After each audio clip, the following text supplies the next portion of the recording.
Hey everybody, and welcome back to another episode of UHS Presents Critical Affection. Let's crap on a TV show we love. So joining me again for our episode 3 here is Julie. Hi, Julie. Hello. And, oh, I lost my stuff. I need my script, otherwise I'm going to fuck this up, just like I did. So, we have been picking through each season of Netflix's Castlevania, the show inspired by our extremely popular video game series. Not ours. I just was like, our extremely popular video. It's not belonging to UHS. That would be awesome, though. And, okay, anyway, we're going to point out every minor botch detail or unplugged plot hole that we can find today in episode 3 of Netflix's Castlevania, which... There's more in this episode or this season. Like, this season has a lot more. Would you agree? Yes, absolutely. Before we get into our bitching, I do have a bit of UHS news to review here quickly. The Kickstarter for Hot Brass Pharaoh's Gold still has a couple days left. Excuse me, I had to burp so bad. It just stuck up on me. How bad did the mic pick that up? God, that was Oh no. I'm a lady. I'm a delicate flower. Okay. Hot Brass Pharaoh's Gold. You still have a couple of days to get in on that, and you should go check it out. It is a rip-roaring good time for all ages, filled with cowboys, magical mummies, bandits, train robberies, Ponzi Englishmen with deep pockets, an Old West posse, and the wildest little half-puma girl in the West who don't take kindly to no train robbing scallywags. So that was it. Well, wait, no, that was not it for UHS News. In addition, we are also trucking along on The Surgeon, Chapter 4. There's just 6 pages left to color, so we're almost done with the coloring. And then from then on, it's just all downhill.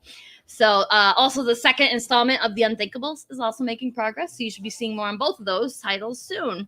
You can hit us up at uhstudios.com to see all of our available titles, and we are on Facebook at Unlikely Hero Studios, and we also have a Facebook group called Unlikely Hero Studios Presents Awesome Comics and other cool shit too. So go join that and stay on top of UHS News. You can see work from other indie studios, and you can participate in some fun threads on comics and pop culture. Okay, that was all of it, so let's get back to Critical Affection of Castlevania. If you missed the last episode, it is available to watch on your preferred streaming platform, so you can go check it out.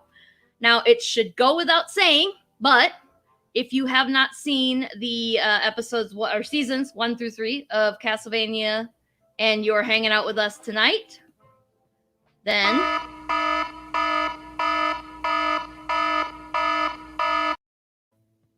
gotta get better at that timing, don't I? Spoilers! We're gonna spoil the show. So now that we got that out of the way, let's get down to business here. So let's see here. We're going to do a quick recap of the all 10 episodes this time around, right? Yes, 10. Mm-hmm. Yeah, but first, let's go through season 2 really quickly. We were introduced to the plan that Dracula had enacted to realize his plot of exterminating all humans due to a few of them deciding to kill the shit out of his wife, like in a really horrible, gruesome fashion. He amassed an army of powerful vampire generals and soldiers and an army of demonic night creatures from hell, which were created by 2 human magicians called Forge Masters. Standing in his way are the not-so-heroic heroes of the series, Trevor, the last of a storied family of monster hunters, Sypha, a talented musician and a talented magician and very intelligent, if not naive, scholar, and Alucard, the half-human son of Dracula himself. The trio travels to Trevor's family home in search of a way to trap Dracula in his traveling castle in place, while some of Dracula's generals secretly conspire against him to take control of the war. As Dracula sinks farther into his depression and anxiety and insanity, I'm going to do it. I'm going to get through this. He begins to lose control of his empire, and Trevor, Sypha, and Alucard find a way to trap the castle, ultimately ending episode final battle that can only be described as pants-shittingly spectacular. In the end, Dracula experiences a moment of clarity and surrenders, allowing the heroes to vanquish him. The final episode, something of an epilogue, which us consumers of Western media might feel is unnecessary, but it ends in a poignant moment with Alucard's internal battle with his own identity. The third season premiered March 5th, 2020, and has a Rotten Tomatoes critic score of 95% and an audience score of 83%, which seems a little bit more in line with this season than last time. The last season was like a 92% audience score, which made me think that 8% of people that watch the show are dumb. Because that was by far the most amazing season.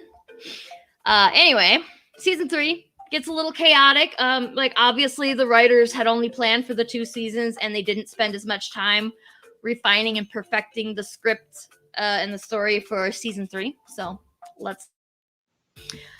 I pared down the episode recaps here for season 3 even more than last time. So they're pretty much just Wikipedia recaps. And that way I don't have to spend so much time talking because clearly I'm not that good at it. Before we jump into that, though, I'm going to take a look at these comments here because I see everybody is talking here. We got some peoples. Oh, hey, we got a special surprise guest just showed up. Everybody, it's our favorite friend of UHS. It's What? Mike. Hey, Mike. How you doing? Hi. Sorry I'm late. No worries. I did know that you were coming. For the viewers out there, we knew that Mike was coming, but yeah, a little late. It happens. Life happens. Am I wrong? Yeah. And yeah, you've never met Julie. She's done a couple of these with us now. So this is my friend Julie. How you doing? Hello, how are you? I'm doing good. I just got a meeting with Lori Foster. We got some things in the workings. Yeah, I heard that you had a meeting with her. I was like, is he good? She told me, and I was like, is she gonna be able to still come on and talk about and shit on Castlevania with me? Because we were gonna do that. And she's like, well, I don't know. He didn't tell me he was coming on there with you. I was like, maybe we should drop him a note. So it all works out. Anyway, so yeah, we were just looking over the comments here when you popped on here. So Astian, Steven, yay, he's here again. He's like Steven gets like the permanent best UHS stream viewer award because he's here for every single one. Sometimes he's the only one, I think. What's up, Paul? How you doing? So he said, I got caught up on season 3, have not seen season 4 yet, though. Well, you got a couple weeks to do that before we're going to do another episode of this. So we got, we're doing next week. We are not doing a critical affection. The week after that, we are. And Julie, Paul Henson on Facebook says, can I see your ink? He wants to see your ink. And it is amazing. Yeah, look at that thing. That is gorgeous, isn't it? Uh-oh, she froze. There she is. Isn't it beautiful? It's I love it. Thank you. And then Paul said, do that again, Sarah. And I don't know what I'm supposed to do again. Am I supposed to belch again? Because that was a pretty good belch. I missed the belch? You did. I was drinking and I kind of swallowed a air bubble and it came out so much louder than I thought it would. I was like, just pause for a moment. And I was like, and yeah, no. But it was a good one. It was. I dig it. Marcel on Facebook says, any chance of more comics being published from us? Absolutely. Oh yeah. Well, we're totally doing more comics. We're absolutely doing more comics too. So yeah, that's happening. Yeah. Oh yeah. Freestyle's you're gonna kick some ass pretty soon. Oh, we're trying to, man. We're trying to get out here in this comic book game.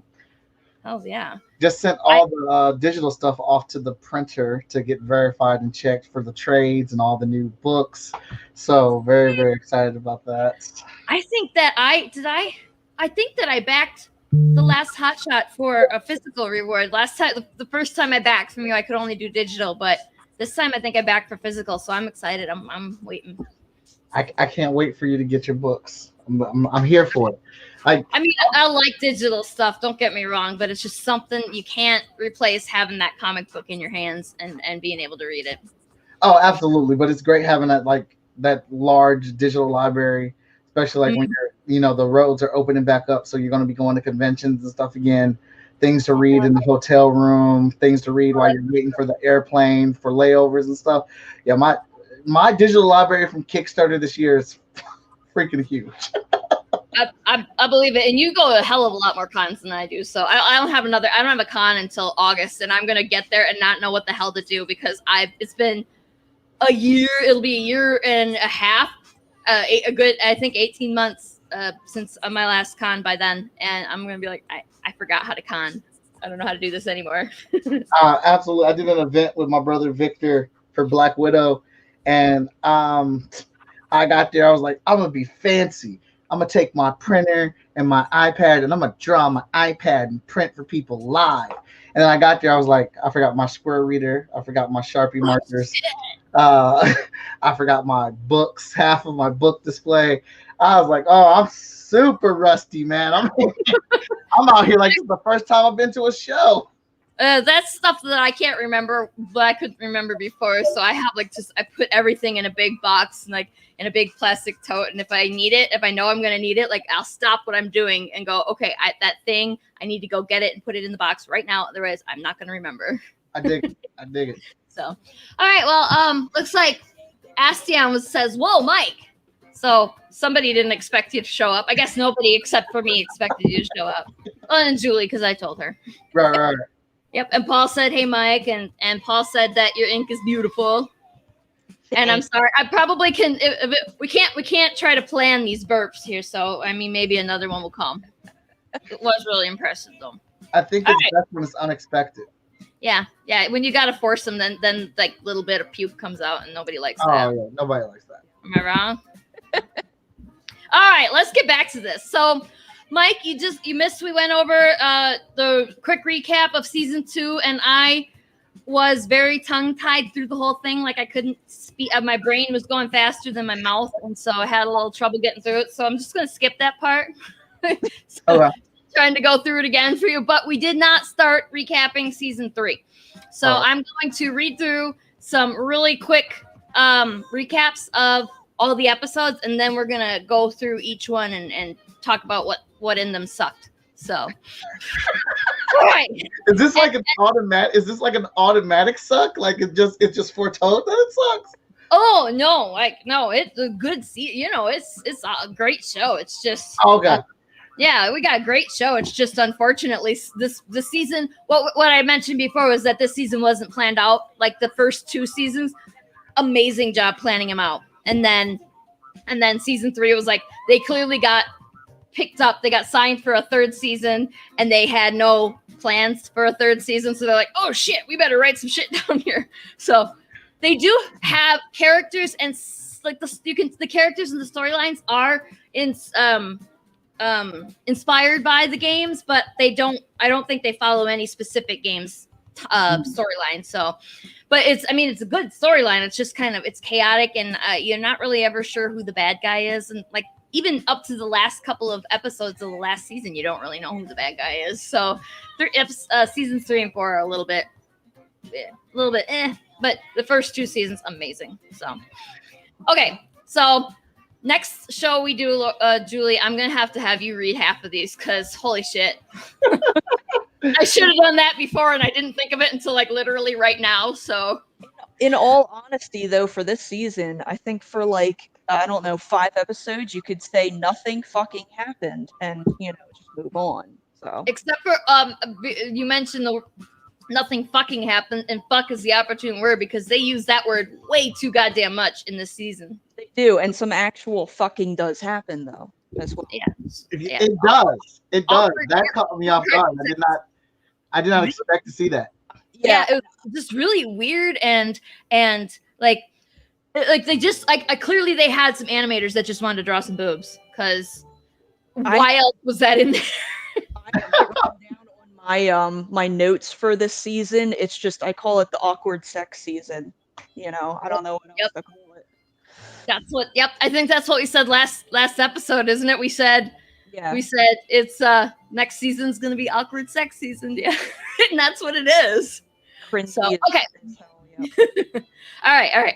So episode 1 is called "Bless Your Dead Little Hearts," and it's so about a month. Alucard says it's a month, but you know how crazy he is. It seems like maybe it's a little longer than that, but apparently it's only been a month after Dracula dies, and Alucard got hair. I'm sorry, it was driving me nuts. So Alucard tries to adjust to being alone in his parents' castle all the time in his childhood home, and he misses Trevor and Sypha to the point that he made little dolls of them, and he's going crazy. Mm-hmm. And In the meantime, Trevor and Sypha are they travel to the small town of Lindenfield or Lindenfeld. I can't remember. Doesn't matter. Lindenfeld, I think. So there's a local priory there that has begun to worship Dracula and hell and stuff instead of God, which is what they were originally supposed to do. And they want to punish the people responsible for killing him, and they want to bring him back from hell. And then also Carmilla returns to her castle, and she's dragging poor old Hector along, and she reunites with her sisters, her their ruling sisters, I guess. Was it Lenore, Striga, and Morana? And then they throw Hector in a castle, or in a jail cell, in the dungeon. So, episode 2, The Reparation of My Heart. I forget, is it Tunis, the name of the country Isaac grew up on that Dracula transported him back to last season? I think it's Tunis or Tunis. Anyway, like none of these things even matter, but yet I'm hung up on these little details. I'm just a bonehead. So, okay, Isaac is going to get revenge on Hector for betraying Dracula. He gets the little mirror that the shopkeeper gives him, and the mirror shows him where Hector is, and he takes his creatures and he moves to go to get on a boat to help to get to Syria. And the captain of the boat, he's fucking awesome. He's like the second most awesome character in the whole series besides Isaac. Yes. In Syria, Carmilla talks with her sisters about her plans to dominate all of Eastern Europe, Romania, whatever that place is, and she basically wants to make it into a human livestock pen for the vampires. And when Striga points out that Hector's not going to help them with that because Carmilla's plan hinges on Hector making more night creatures for them, Lenore volunteers to try to talk him into doing it. Then back in Lindenfeld, Trevor meets Saint-Germain, and Saint-Germain immediately recognized Trevor as a Belmont, and then he also talks the priory, the prior of the priory, Sala, to grant him access to their library. And at the Belmont estate where Alucard is, he is visited by are they brother, sister, or are they just two people? They're from Japan, and they are hunting vampires, and their names are Taka and Sumi, and they just show up one day. Yeah. You're refreshing my memory here, and I'm just not seeing the bad. I enjoyed this season. We're gonna get to that though. like these setups are cool. Yeah, I remember that. I remember the two vampire hunters, and I mean, overall, nothing's bad, but we're, some chaos, a little bit of chaos in the storylines and stuff. And yeah, we're just, it's nothing's bad. It's just like nitpicky stuff. That's what we're nitpicking. We're nitpickers. So, okay. Episode 3 is called Investigators. The Trevor and Sypha make friends with the judge, the like, he's like the mayor of Lindenfeld, and he just says, "Call me Judge." And they learn that one of Dracula's night creatures crashed into the priory and started talking to the monks. And ever since then, Sala, the prior, went crazy, and he won't talk to the townfolk. He won't let them into the priory, and he only lets in like weird strangers that travel to the town. And meanwhile, on the boat with Isaac and the captain, who has no name because he forgot it, they start talking about what good is humanity, because Isaac obviously in the previous season wanted to kill everybody and wanted to help Dracula kill everybody, and the captain's like, but then what? And Isaac says he wants to continue trying to kill everybody in Dracula's memory or whatever, but then his plans are kind of rattled when the captain says, maybe you should use your skills to teach people stuff and make them better. So back at Carmilla's castle, Lenore starts to work Hector and try and make him trust her. She brings him food, and I think she brings him a blanket, and he does try to escape. He attacks her and tries to escape, but she beats the loving shit out of him. That was so messed up. I thought she was so nice. I was like, oh, my man about to get some of this vampire right here. He ain't even gonna like kill him. She just like really like him. She might treat him like why is she hitting him? Like it just oh man, she does so much more than just get out of his grip. She beats the piss out of him. I know. Man. She really just destroys him. So yeah. Anyway, okay. Episode 4. I Have a Scheme, it's called. And back at Dracula's castle, Alucard's talking to Taka and Sumi, and he learns that they were enslaved by one of Dracula's generals, who was Cho, who is that really elegant Japanese vampire. She had a very cool outfit. Best dressed of all the vampire generals, I think. Yeah. Although Cho died in the battle, Taka and Sumi know that eventually another vampire is going to try and take her place. And they both ask Alucard to teach them how to not let that happen. And back in Syria, Hector starts to soften towards Lenore, and she gives him some clothes and some shoes and more good food, because before that he was eating maggoty meat and bread that was moldy and stuff. They showed one with the weevil actually just climbed right out of the piece of bread. It was pretty gross.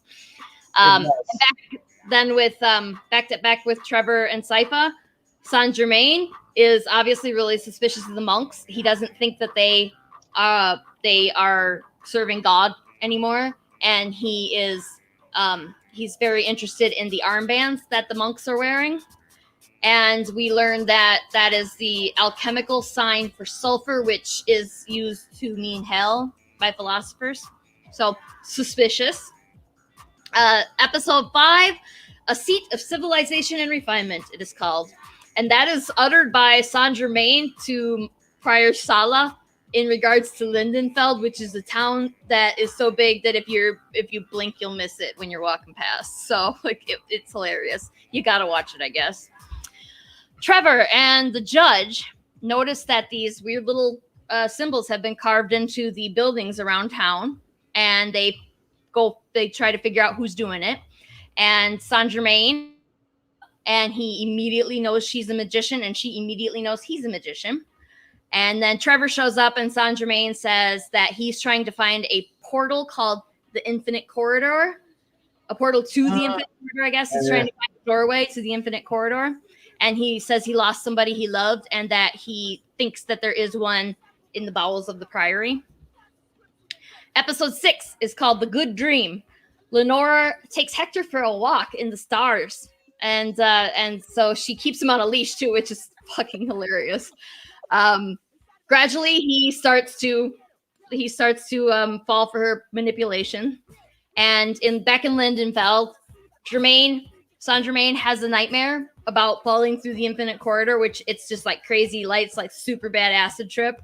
It's just endless dimensions. Like I think he goes to Africa at one point, and he goes to a completely alien planet, other worlds. Yeah, and there's monsters and like AT-ATs and stuff. Like they're the two ATSTs. Those that had 2 legs, didn't have 4. Okay, and he says right before he wakes up, a woman in his dream throws him a crystal, and then when he wakes up, the crystal's in his hand. So super creepy, weird. Episode 7 is called Worse Things Than Betrayal. Alucard is training Taka and Sumi, and he takes them to the Belmont Hold where they can read stuff about monster hunting.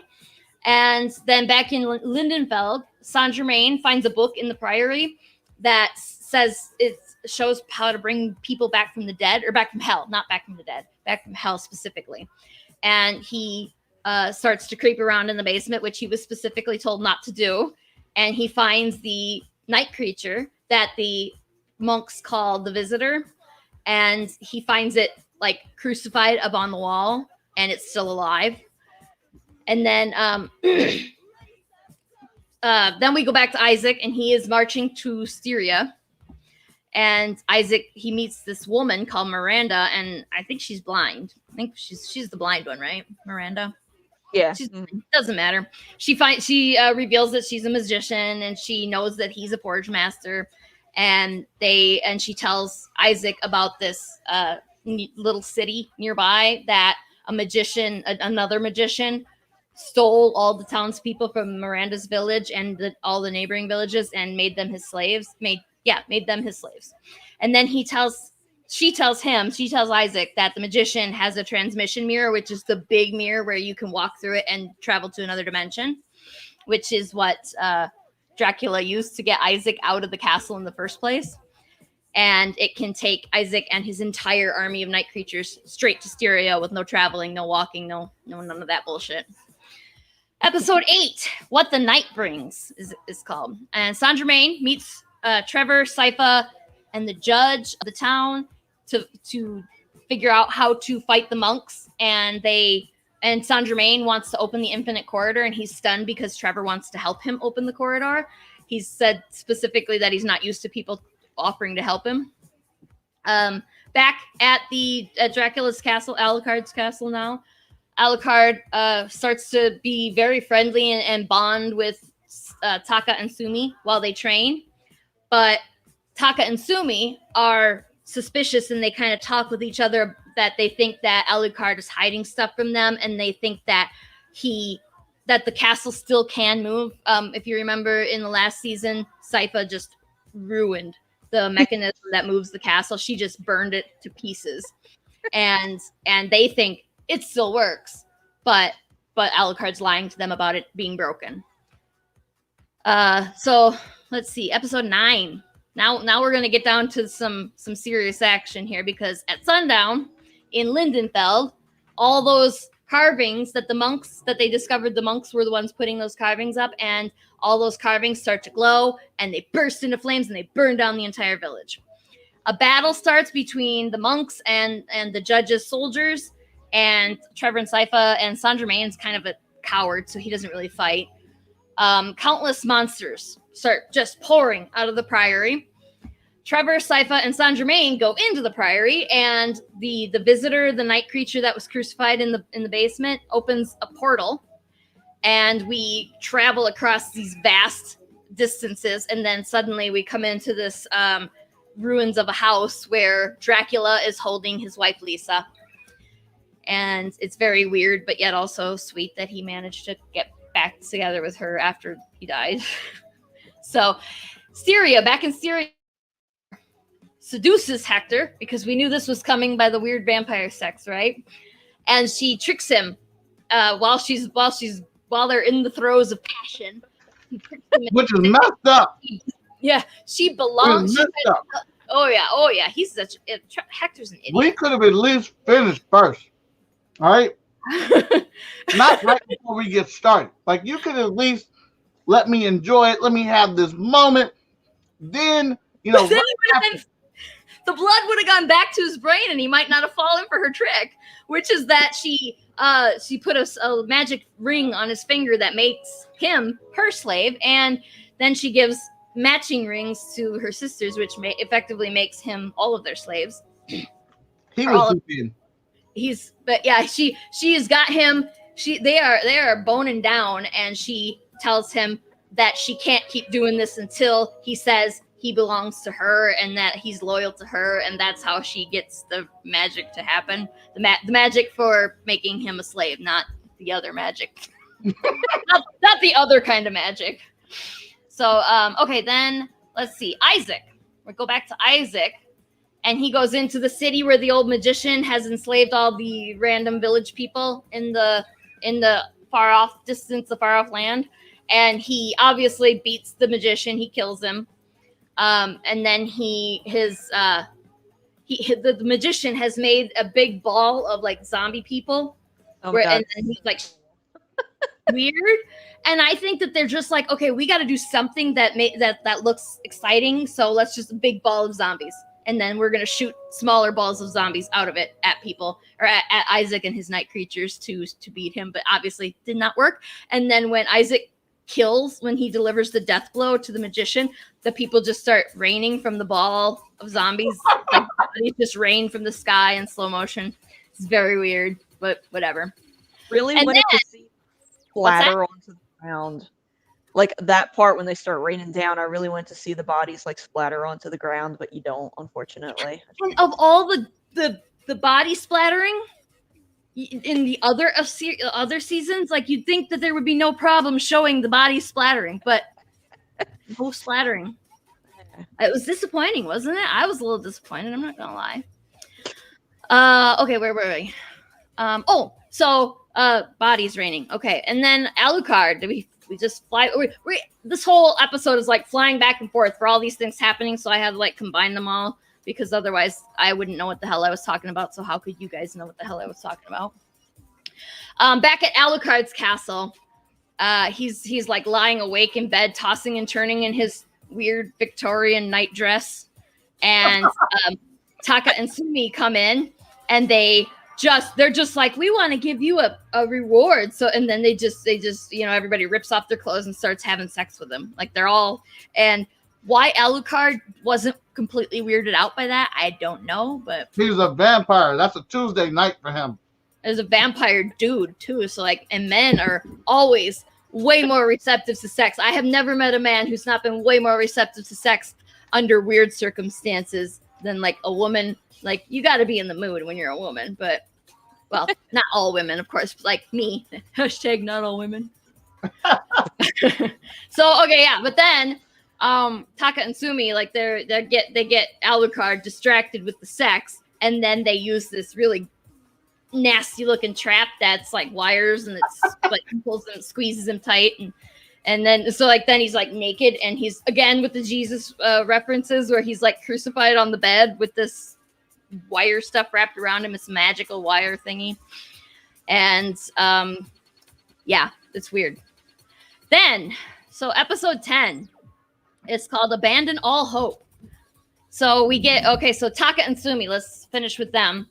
They accuse Alucard that he's lying to them about the castle not being able to move. He's withholding all this magic and training and all the knowledge that they need to do what they want to do.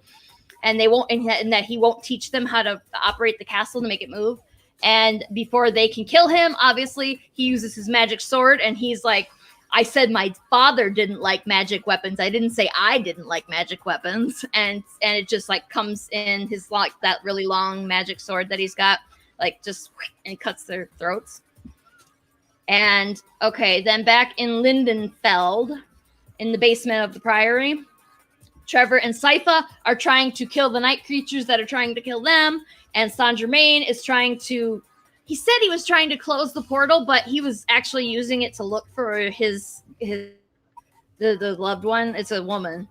And then Sala runs out of the priory, stabs the judge, who stabs him back. And Sala manages to get a survivable wound, whereas the judge has been mortally wounded. And the judge tells him about a secret path to the apple tree, which was referenced in an earlier episode. I don't remember which one.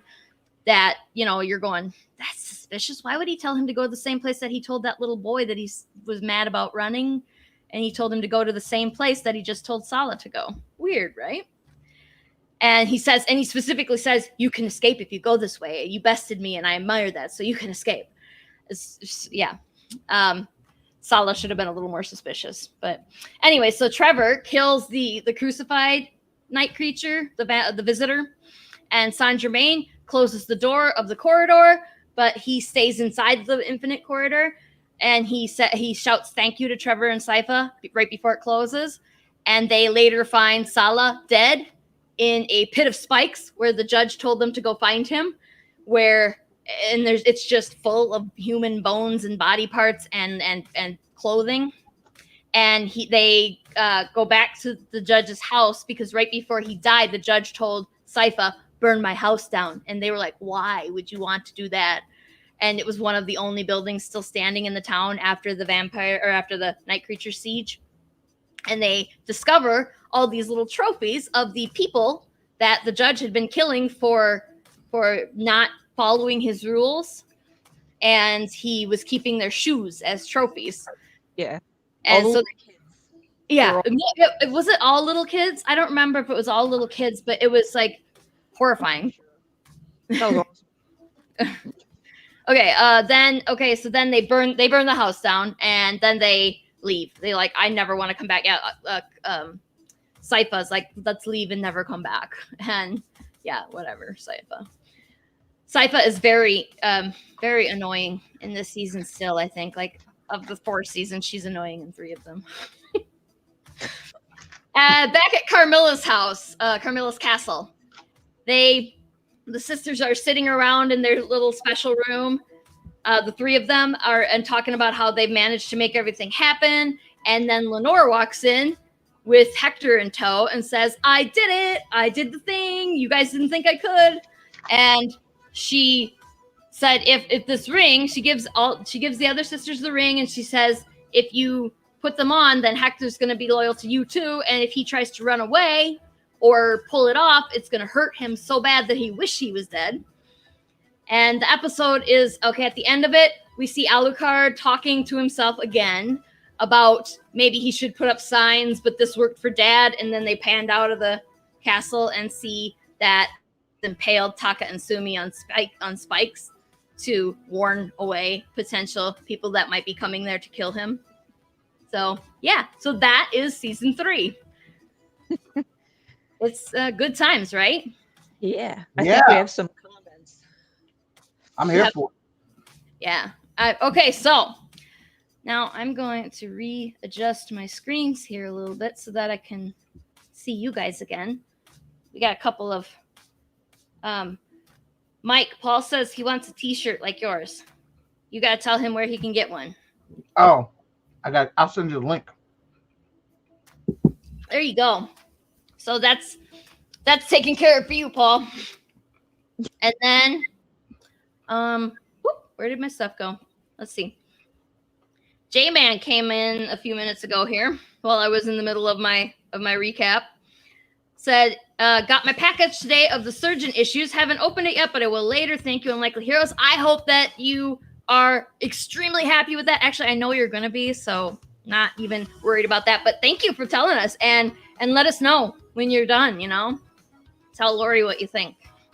And Astian said, I called them, the Taka and Sumi, I called them the twins. Yeah, they do. They are. I just assumed that they were brother and sister, but I don't know.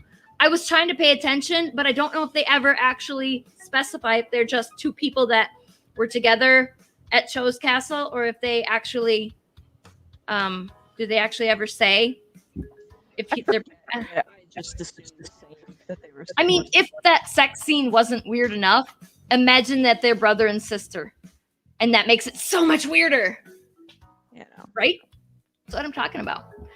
Okay, so episode 1. Bless your dead little hearts. So my first irritating little thing is, did we really need a minute and a half of just panning around nature? Because that's all. It was a minute and a half of total quiet, just looking around at the wilderness. And I was like, why?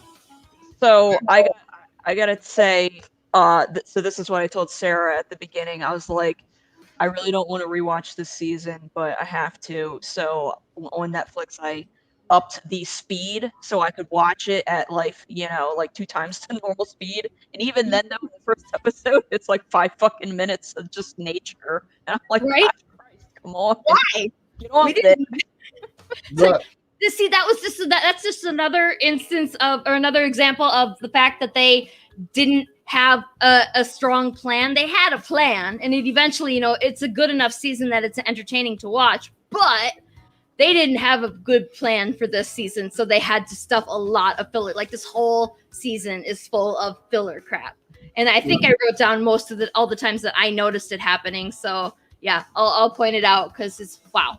Yeah, but I would say Alucard seems to be a very good cook, though. So Yes, he does. I wrote down, does Alucard really need an oven mitt? Like, he's a vampire. Does he really need? Can't he just reach in and grab it from the oven without burning himself? I think it still burns him, but he just heals from it.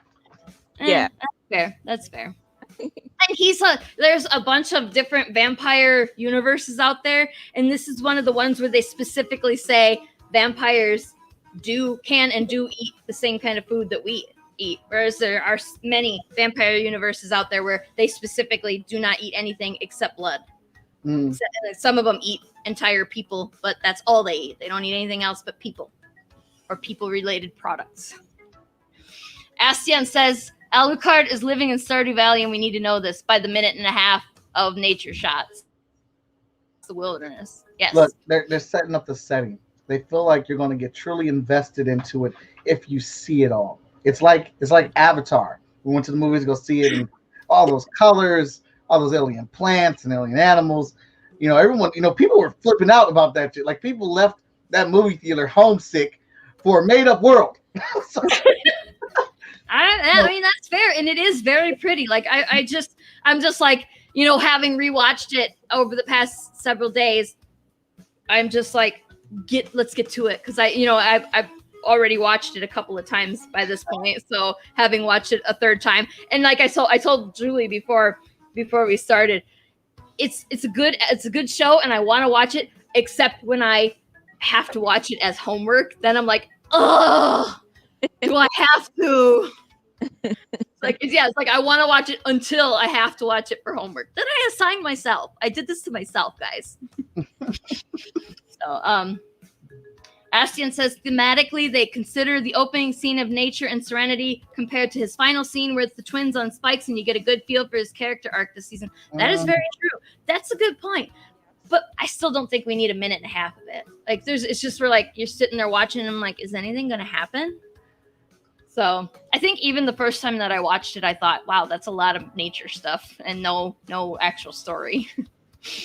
well, I mean, I think that may be a reach. I get what he's saying, but you know, at the same time, do we really need that much time in animation on the floor? Like, I get it. He lives in nature. The nature's so beautiful. It's calm, and by the end of it, he's decimated the decrepit place of nature with the brutality of bloody heads.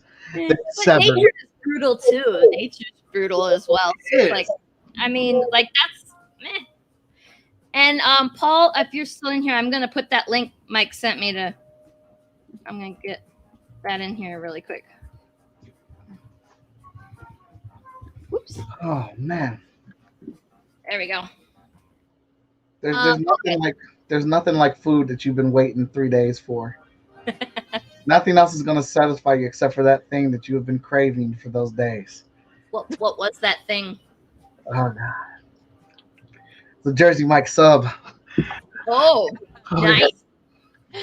We had some like shitty packaged macaroni and thing today, and it was all because I was making a homemade macaroni salad, and I didn't know that we were out of mayo, and that's like 90% of the dressing that you put on it. So I was like, well, we're not doing that tonight.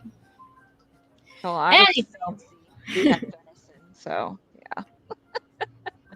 All right. So I also thought with episode 1, why is Alucard crazy after a single month? I understand that what happened was very traumatic and dramatic for everybody involved, but particularly for Alucard. But like a month, and he's pining for these two people that he only kind of just met, and he's never really known outside of the heat of battle. Like they banded together for this really dramatic purpose that caused them very little time to get to know each other, and now he's like pining for them so much to the point that he made little dolls of them.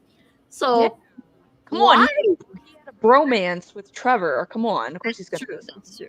And like Trevor, obviously, we knew very early on in the season 2 that Trevor and Sypha come as a package deal. So like they obviously weren't gonna leave each other, because like Trevor and Alucard had their bromance while Trevor and Sypha had their heterosexual will they won't they stuff. So yeah, I was like, and like he made dolls of the people. I've been lonely. I've never been make dolls of the people that I know lonely before. I've never been that lonely. Certainly not after a month. And I've been alone for a month straight. And yes, Steven, I was getting to that point. Sypha was jealous of the beer in the episode. When they get to Lindenfeld and Trevor runs to the beer stand, and the dude's like, you killed that guy, that monster, you get a beer for free. And he drinks a sip, and he's like, oh, it's better than sex. And then Sypha's like pissed about that. It's like, first of all, we didn't really need a reminder that they were boning. We knew that. We didn't need you to straight up tell us.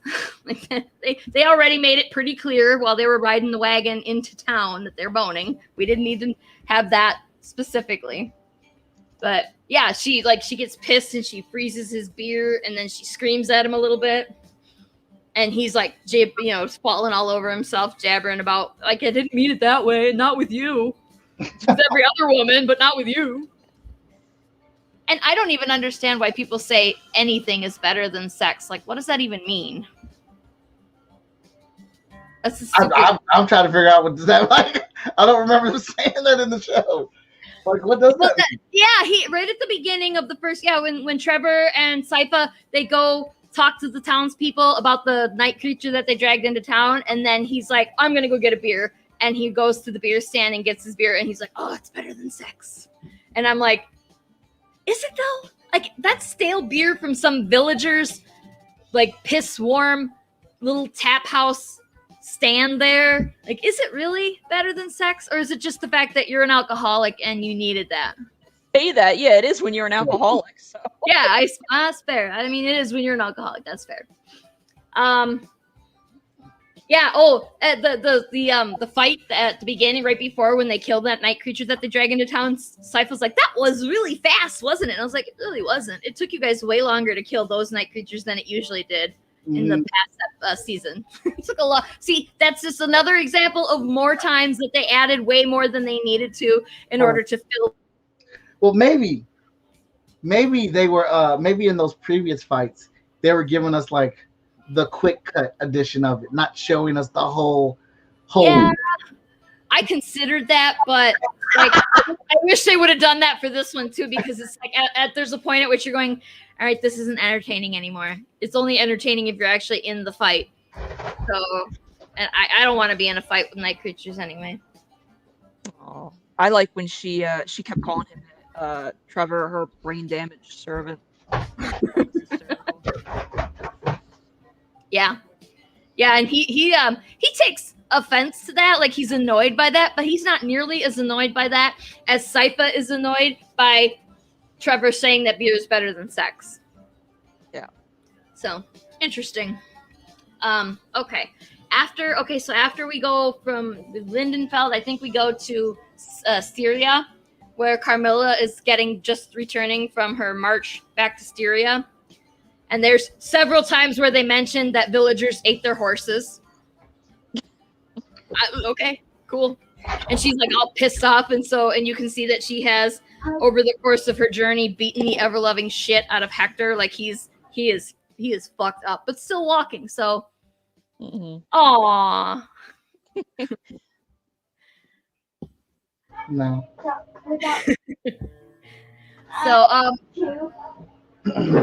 where's my other notes? Oh yeah. So Carmilla, like, talk about drive with this lady here. She gets home after this horrible journey that she bitches about for a few minutes, and then she does not even go inside and get something to drink before she tells her sisters about this new plan of hers. Like she did. Like, that's how excited she was. She's got drive. Like, I think that she's the Mike of the vampire world. She's got that much enthusiasm. She is enthusiastic about her plan, which at several points during the season her sisters refer to as a scheme. So like they're scheme. It's a fucking scheme. Striga is my favorite of the four. Like, she's like, it's a fucking scheme. That was the real cool part. I did like that very much. So it's a little thing, but it made it feel like a real genuine back and forth, conversation. Yeah. Let's see. Oh, we're meant to feel sorry for Hector. Like, they show all that shit and they like really get in on Hector's battered face. And, like, we're supposed to feel really sorry for him. But I'm just sitting there going, dude, you brought this on yourself. You're an idiot. Why did you trust Carmilla? Why did you? But at the end of the last season, right before they leave Brayla, Carmilla is hiding in that house, and Hector fucking stays there the whole time. Why didn't he leave? He could have gotten away. He could have been 20 miles away by the time she could even exit the building. But he didn't.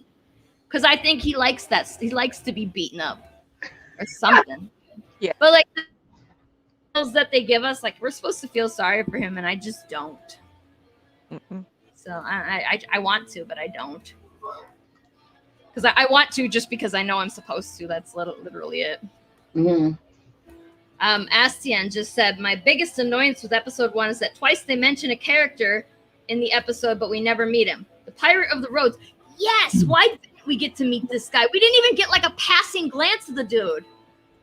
They mentioned that he put a boat on wheels, and then he had a horses pulling the boats, and he was robbing people, calling himself the Pirate of the Roads. Yeah, I want to see that guy. Where is like, and we never saw him in any, like we don't ever get to see the guy. Never. It's ridiculous, man. Let's see. I think then at this point we go back to Lindenfeld and we meet Saint Germain. And again, lots of jabbering back and forth where it's not stuff that you would normally hear in an episode in a TV show, because it's they're bickering over the price of apples. And we're like, I don't care about this stuff. But I guess it does, like you said earlier, Mike, it gives us an idea of the day-to-day and the back and forth of the regular people. So that. The monks in Lindenfeld, they feel like they're going to be a problem in the season. Like we meet them and it's so ominous and we're like, these guys are going to be the bad guys, right? But they never really present much of an issue for anybody except that they're weird and creepy.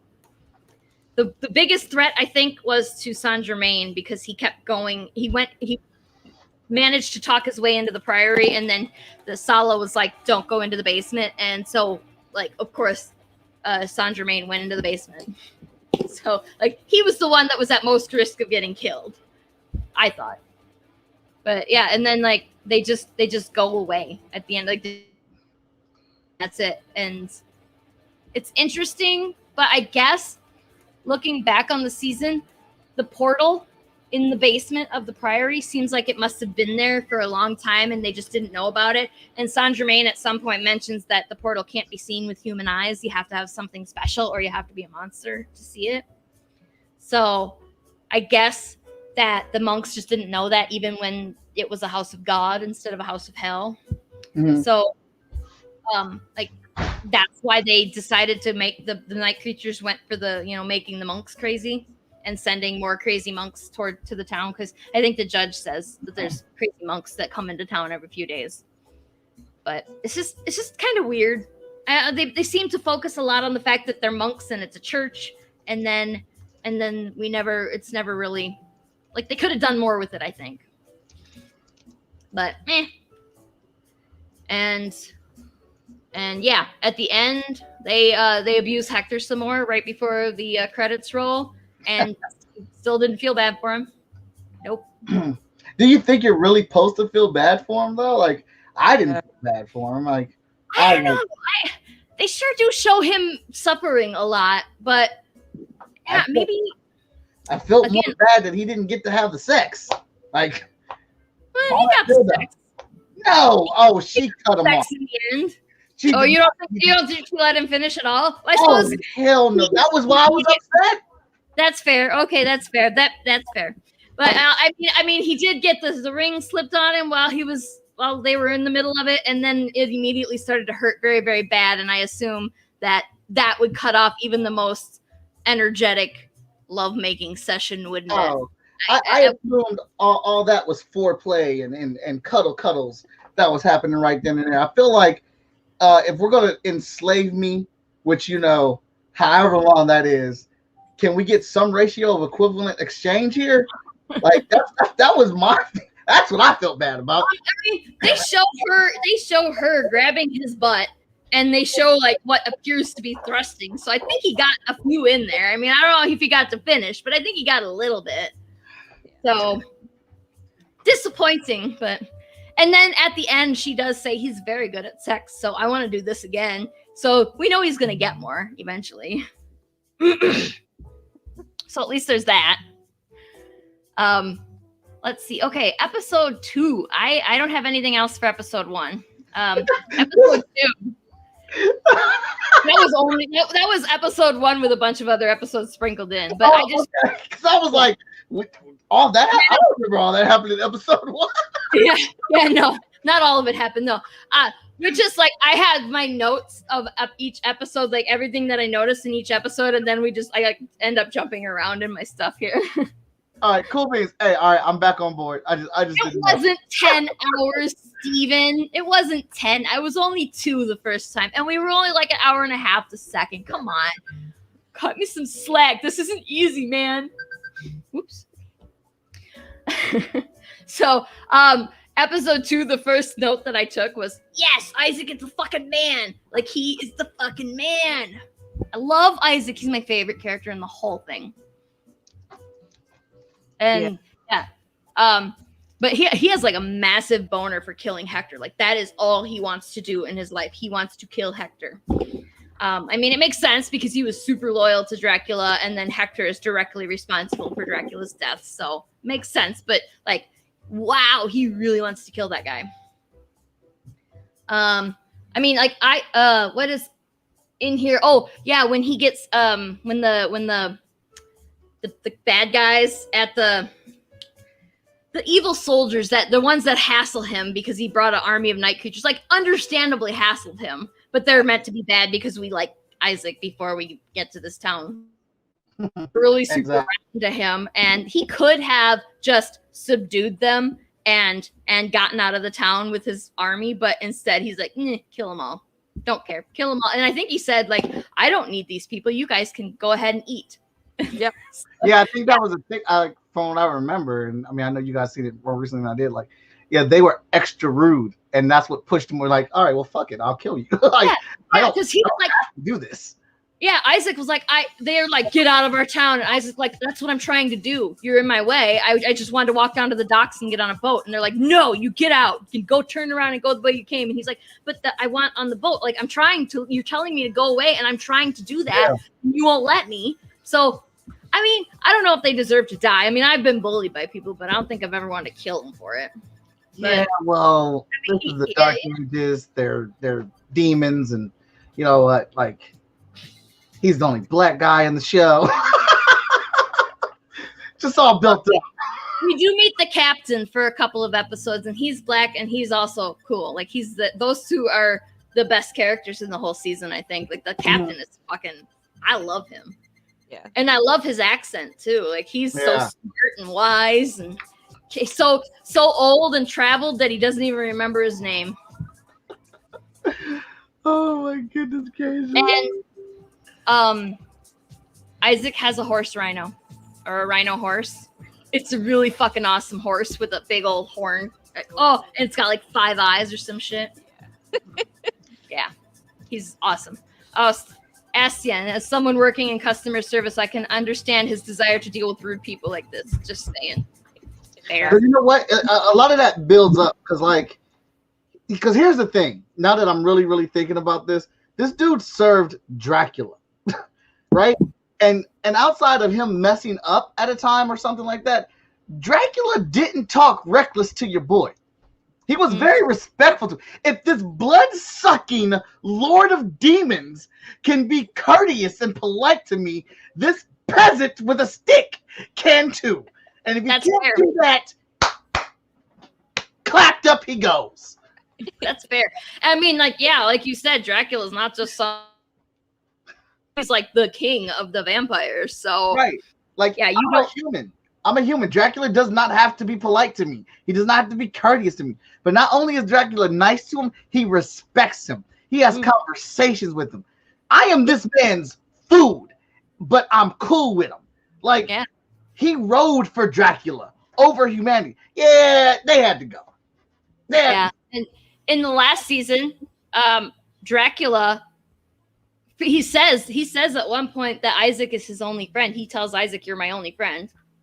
And right before the shit hits the fan, like really hits the fan with Alucard showing up in front of Dracula, Dracula takes the time to save Isaac's life because Isaac was like, Dracula said, "Are you ready to die for me?" And Isaac was like, "Hell yeah, I'm ready to die for you. You're my guy."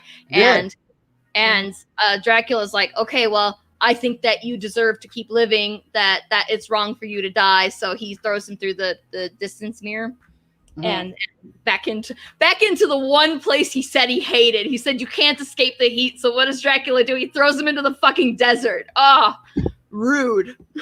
But hey, he did save his life. And being that Isaac grew up in the desert, he did know how to survive there. So he didn't kill him. You know, he didn't sentence him to a different kind of death, at least. But anyway, I did write in here, a second cool guy to show up in the season was the blind ship captain, but I mixed him up with the blind magician in the later episode. So I have to wonder. So at some point in episode 2, Marana and Striga are talking about how Carmilla always has these schemes, and they call them schemes again, and they say that they don't work out a lot. So why the fuck do they keep going along with these schemes? Yes. At some point, you need to stop trusting these people that are making these bad ideas. Well, see, then it kind of gets boiled down to the basics. She probably can whoop all their asses. And if you can't whoop my ass, then you don't get to come up with the ideas. I don't give a damn how bad my ideas is. Whoop my ass, and we get to do your idea. Because she was bad. Yeah. She's a hell of a fighter. I feel like Striga could kick her ass, though. I feel like the one person who, besides Dracula, the one other vampire that could take her would be Striga. I don't know. See, and I think that's potentially a really interesting story, because like I can see for a time that maybe Striga couldn't take her. But after year, you know, battle after battle, and, you know, her training and getting bigger and shit, like there's a certain point to where she, like, maybe she pushes her and she's like, yeah, that's it. We about to see where we stand at right now. That's fair, yeah. Striga respected her as she kind of was the de facto leader of that little band of sisters. So, but they did seem to work rather well in this season as a team, where, you know, each one played to their own strengths. Like, you know, Lenora spent her time seducing the one human that whose help they needed. Like, she called herself the diplomat, and she's good at it. You know, she surely got him on board. Yep. And Striga she's the military organizer. Marana plans things, and Carmilla comes up with these shitty ideas that the other three have to make happen. So, and yeah, Marana was the one who pointed out, I think, because Marana's like, she always has these ideas and we always go along. Why do we do that? And I was like, yeah, why? So, Saint-Germain, when we get back to Lindenfeld, Saint-Germain immediately says to Trevor when he meets him that he knows the Belmonts. So why didn't we get to learn anything else about the Belmonts? Because Saint-Germain arguably knew more about the Belmonts than Trevor did. So I'm a little bit pissed off about that. Like, we don't have a lot of information about the Belmonts in this series. So why don't we get more information from Saint-Germain? I mean, it's like Trevor said that they died when he was 12, right? So his family died when he was 12. So he doesn't know that much. Because that's the way the writers wanted it. Well, I mean, in their defense, in the writer's defense, none of Trevor's history is necessary at this point because we already have as much as we need. Astian says the Girl Squad issues seem like they wanted to include some internal struggles, but they never really amounted to anything. I noticed the same with Hector resisting Lenore. He says outright at the start that she's trying to manipulate them, and then he gets manipulated because of an apple and a book. Yeah, exactly. I mean, he was smart enough to know that he was being worked, but he was stupid enough. I don't like, oh, this one's different. That's him. He's the perpetual. He's always perpetually saying this time is going to be different. It's like me with any of my million craft projects. Never do. Yeah. Let's see. Prior Sala again. Like we get a lot of time with Prior Sala, but why does he even matter? Like we find out that he doesn't matter. So why do we get so much time with him? They spent it's again more filler. Why do we need so much from him? And I don't know. I just like that was just another nitpick about the filler and the unnecessary stuff that we have to drive the story. Like the bickering, the conversations, they're interesting enough, I guess, but they don't drive the story. And I guess that's where my criticism of that comes in, is that it doesn't drive the story. Let's see. We get some of Alucard's like zip zap instant travel action in this when Taka and Sumi show up. And they are gonna like they set up like they're gonna attack him, like they're gonna ambush him, but obviously he hears them and he's like and he like kicks Taka's ass. Taka's the guy, right? So he kicks Taka's ass and then knocks Sumi to the ground. It's like, what are you doing here? And she's like, we were just gonna talk to you. He's like, then why are you gonna shoot me? Do that sound effect again? How'd that go again? Oh yeah, I like that. We'll save that for later. I'm doing some voice work now for Lori, for secret projects for now, I guess. I don't know if I'm allowed to talk about it, so I'm not going to, but I'm doing voice work again, and maybe I can work in a little. So, alrighty. Can we talk about how itty the accents are on Taka and Sumi? Because like that was driving me crazy the whole fucking time. Their accents suck. They're supposed to be Japanese. Their accents are terrible. I didn't even pick up on any accent, to be honest. I didn't either. No, they're bad. They had just very mild every now and then. It sounded like, have you ever, you know how when you get like an English person who is trying to talk with an American accent and they're not that great at it, so every now and then you hear it come through? It kind of reminded me of that. Like they're trying to speak with an American accent or an English accent, I guess in this case, but other stuff came through. Yeah. Steven said he didn't hear the accents either, so I guess I'm the only one. Maybe I imagined it all this time. And yep, I have another note in there of like Atsumi and Taka, brother and sister, and I said it doesn't really matter except ... you. That's what I wrote. It's like, yeah, because when you think about all the other shit that happens in this season, if they're brother and sister, that makes the sex scene even weirder still. Yeah, it does. Sypha, and back with Sypha and Trevor, she says that, oh, no, we're not back there because Sypha said in the last season that she fucked up by dropping a 1,000-ton magical castle on top of the hole in the ground that is the Belmont Library.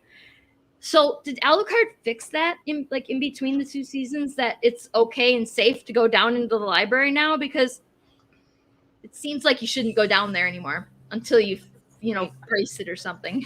At all. So I guess he did. He used his vampire magic. It was just a little observation for me. I was like, did they? Because like I don't think I'd go down there. I mean, he probably would be safe to go down there because he's a vampire or half vampire, so he'd be strong enough to dig himself out. But then you also destroyed his castle too, and because if the castle collapses into the hole, he doesn't have a home when he finally does dig himself out. So I don't know. Let's see. Why does Alucard trust these guys so quickly? He pretty much immediately trusts Taka and Sumi. They are just strangers that showed up out of the woods, and he's just like, oh yeah, come on in. We're going to have supper. You guys can sleep in my bed. Like, why would you do that? Because he's like, they can't kill me. If Trevor couldn't kill me, if we ended in a stalemate, these two homeless bums wandering in the woods are not going to kill me. They might cut me. They might cut me off guard. But in the end, I have a magic sword.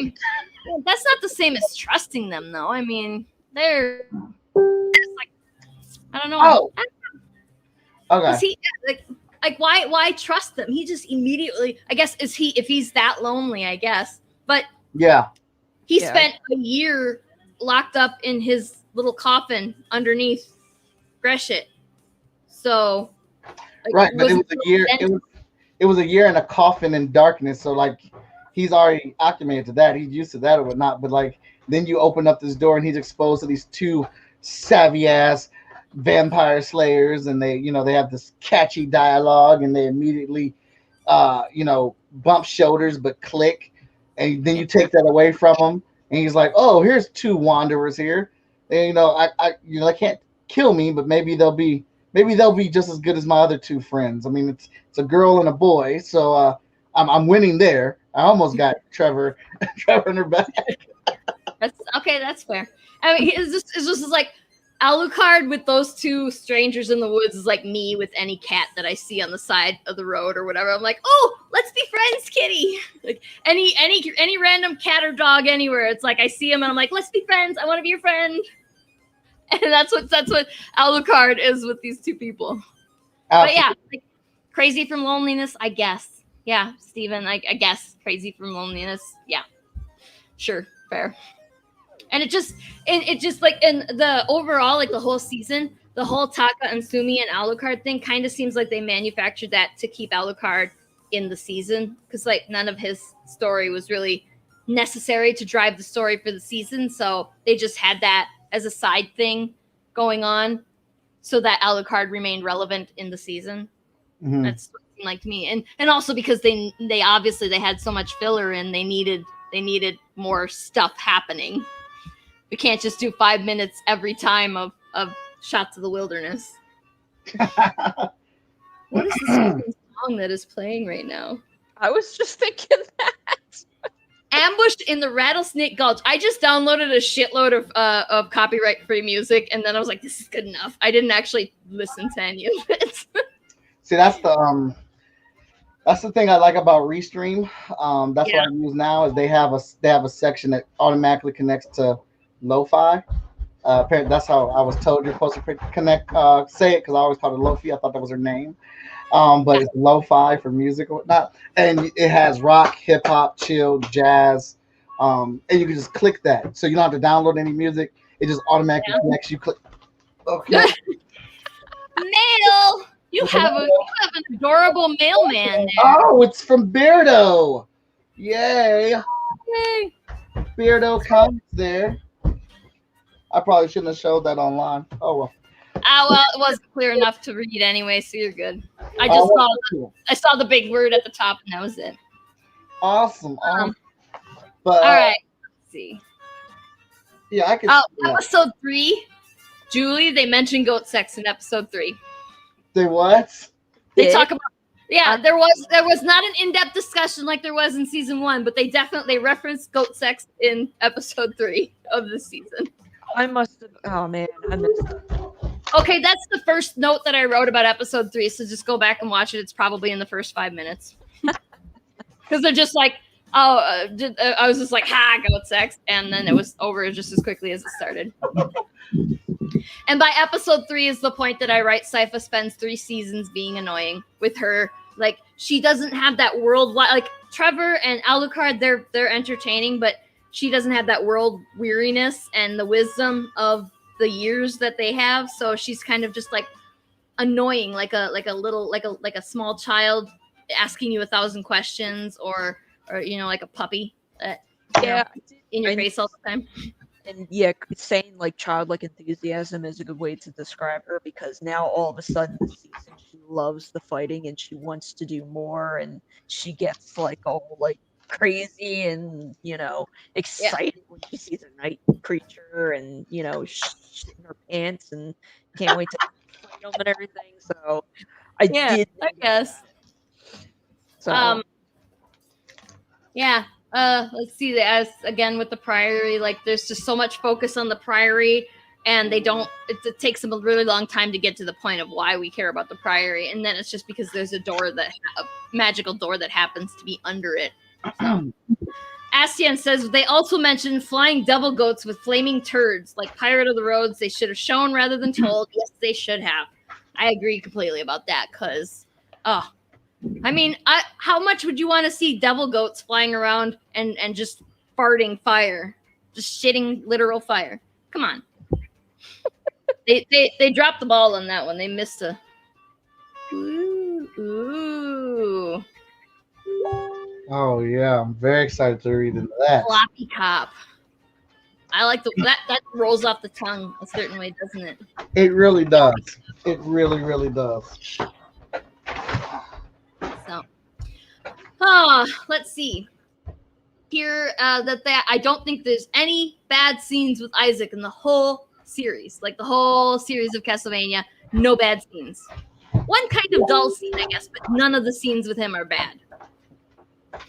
So, and like, but the conversations with the captain are my favorite. Like, they're just like, the captain is the only one that has ever rattled Isaac, except for Dracula himself. Like, he genuinely rattled Isaac with his eyes, and all he said was, in the end, was, hey, maybe instead of killing all the people, you try teaching them, which is funny because that's exactly what Lisa said about, well, we can make humans better if we teach them instead of kill them. And that's what she said when she met Dracula. And then Captain throws that at Isaac, and Isaac's like, oh, shit, man, you got a point. And this episode here is like the third time that we see Lenore, and she's wearing another fucking like black veil over her face. What the fuck are those for? Why is she doing that? It's so irritating, and it doesn't even matter, but I just can't get over it. Why? I'm really happy that she right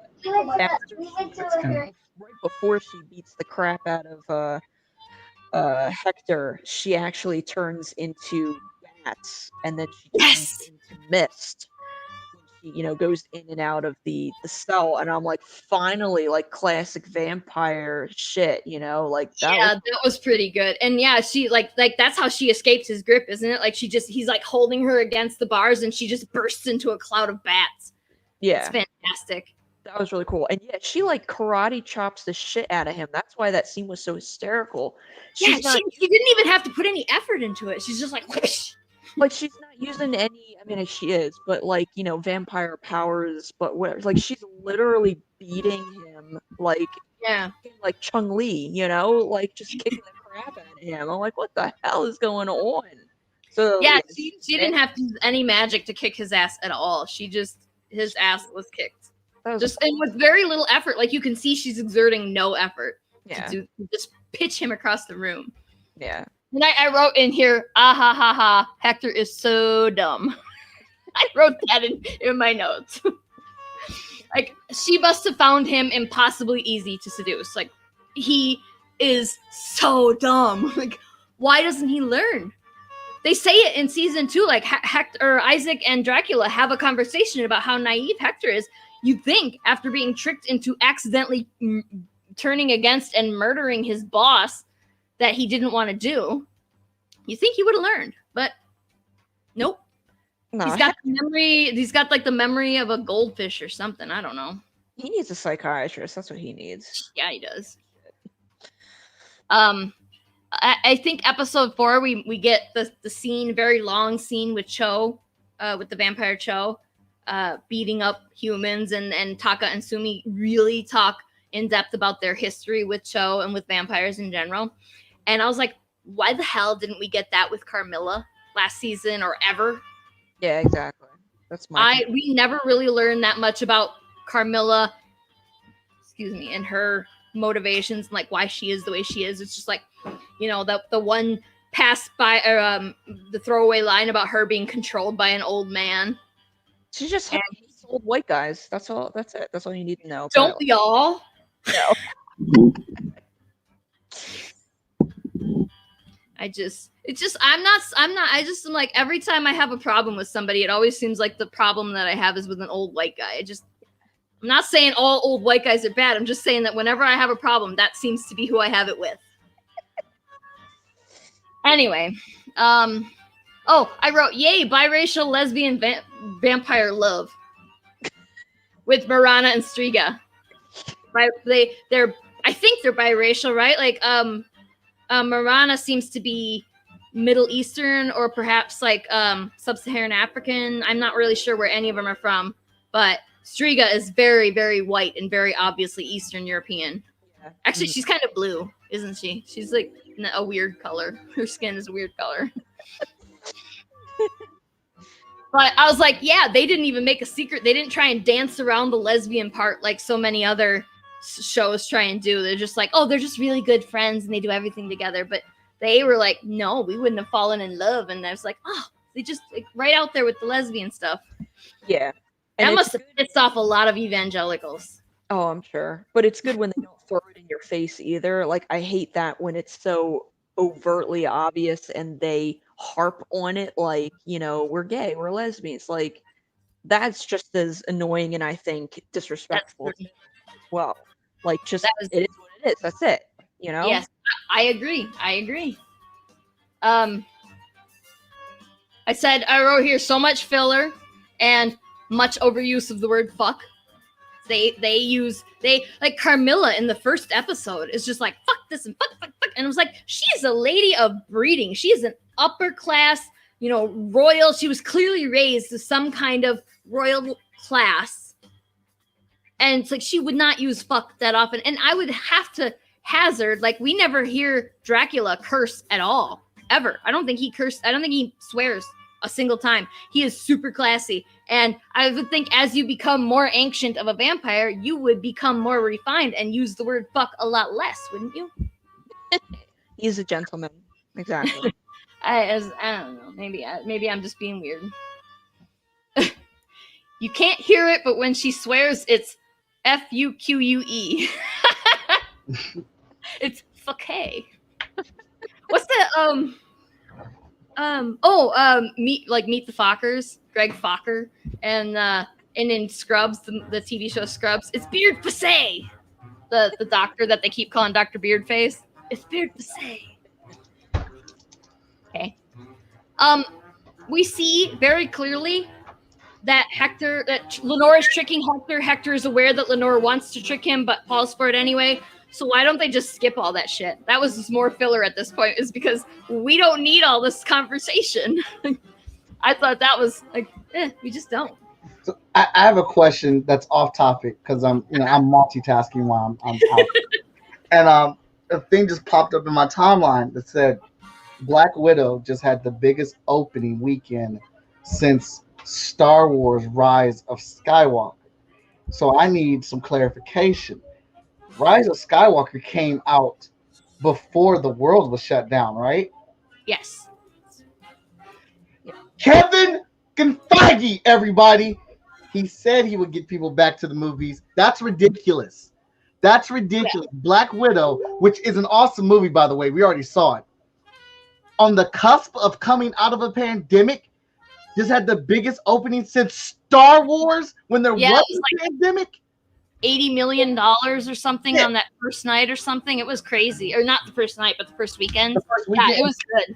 And $60 million on Disney Plus. I paid the $100 or whatever it was for the year pass for Disney. I was like, fuck, if I'm gonna pay $30 extra to watch this movie, I'll just wait 3 months and watch it then. So. All right, so let me try this for you. Now, for me, it's a true benefit. I have 4 kids and I'm married, so it's like $90 for. Oh yeah, for you, absolutely. But let's just take this for example. Let's just say you're going to see Black Widow, wherever it is that you're going to see it. You have to pay for gas to get to Black Widow. You have to put gas in your car. You go get your ticket. Ticket prices now, they're $12 to $15 on average. And you're going to go see the movie. You get a drink. You get popcorn. You get whatever snack you want. You're coming in around $30 already. And when you pay for money, when you pay to go see a movie, you don't get to own that movie when you go to the movie theaters. You lose access to that after you see it. My argument is it is literally the same thing. But a lot of people don't see it because it's $30 right off the cuff on an app that you pay for monthly, $10 a month. But like if you look at what you do when you spend your money at a movie theater on average, it comes out to the same thing. Yeah, if you were going to go see it in the theater and said, I'm not paying $30 because I want to go because, the theater's cheaper, it's really not. But I'm one of those assholes who's like, fuck that. I'm not going to the theater or paying $30. I'm going to wait until December and watch it then for the regular price. That's where I'm at. And yeah, for you, with the kids, and you have to keep them entertained every single day, I definitely think that it was $30 well spent for you. I don't have any kids though, and I am perfectly happy to. I'm one of those assholes who will sit and watch the same movie over and over and over again. So, and that's I mean, like I believe you do get access to it to to watch as many times as you want for that Like, month that it's on. like you get it access like right all the other Disney stuff. Yeah, but and it should that way. That's how it should be.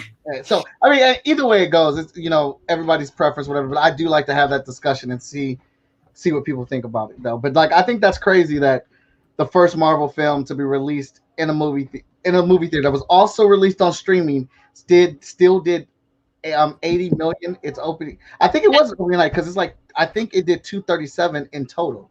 Yeah, that's what's so impressive about it is that it was not just in the theater; it was also on Disney Plus. Like, you could have stayed home and watched that shit, and y'all went to the movie theater anyway.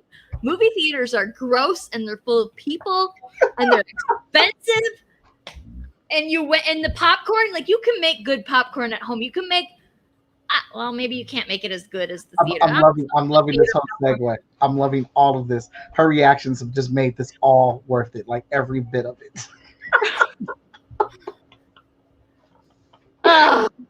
All right. Well, I'm done with my distraction. I just thought that was real interesting. Like, no, it is. Going back to the movies. This is it. You're going back. I saw that. I saw an article about it too, and I do believe the headlines use the word astonishing. So yeah, it is. It's astonishing. Yeah. And that was after everybody was shitting all over it too. Like, everyone's like, Black Widow's gonna suck, and then when they watched it, like, Black Widow sucked, and I was like, really? Then why did it make $1 bajillion already? At this point, if someone's saying that Black Widow sucks, I mean, everyone's entitled to their opinion. I went in there, and I watched the movie. It was really good. It was entertaining, good action, good dialogue. And when it first came on, I saw that Scarlett Johansson was an executive producer for the movie. When I saw that, I was like, it's going to be good. There is no way that this woman sat here and waited for her own film for 10 years and then get one. There's no way she's fucking this up. I just refuse to believe with her as executive producer, she was going to let this movie be bad. And it wasn't. It was good. I'm not saying it's the best Marvel movie, but it's definitely an entertaining and good Marvel movie.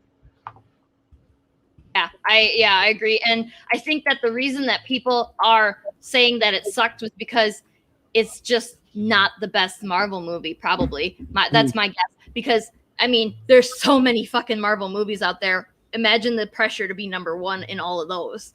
Yeah. So maybe it's not the best Marvel movie, but that doesn't mean it sucks. And people automatically jump to that. Yeah, well, this will be the last thing I'll say about it, and then we can move back on. But when Victor and I were at the movie theaters, we did the event. We did Black Widow on Saturday. We set up tables, and we were selling comics and stuff. And as we're talking to people, we just kind of noticed, like, this one group in particular, they said Black Widow was good, but they were a little let down. And they were like, well, we had to think about it. The last movie we saw in the theaters was Endgame. And Endgame had 70 characters in it in this epic global battle with time travel and everything. And so now our first movie back is just, it's a spy thriller. So it's a transition to come back to, because we're resetting.